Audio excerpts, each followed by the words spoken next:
আপনারা যারা বাংলাদেশের খেলা দেখতে বসবেন অবশ্যই সাথে করে প্রেসারের ওষুধ নিয়ে বসবেন, কারণ লিটন দাসের রেখে একটা কভার ড্রাইভ, শান্ত রেখে একটা ছক্কা, ডট বাবা নাইম শেখের রেখে একটা ডট বল আপনাকে প্রেসার বাড়িয়ে দেওয়ার জন্য যথেষ্ট।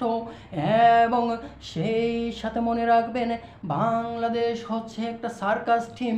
চিড়িয়াখানার পশু পাখি যেমন মানুষকে বিনোদন দেয়, সার্কাস দেখায়, ঠিক তেমনই বাংলাদেশও মাঝে মধ্যে উগান্ডা জিম্বাবুয়ের সাথে জিতে বাংলাদেশের দর্শকদের একটু বিনোদন দিয়ে থাকে।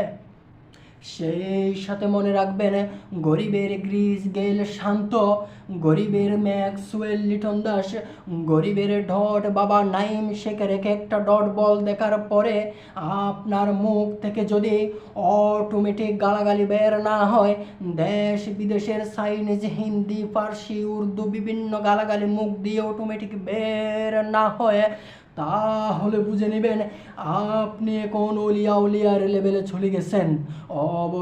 অবশ্যই বাংলাদেশ সার্কাস দলের খেলা দেখার আগে আপনি প্রেসারের ওষুধ সঙ্গে নেবেন।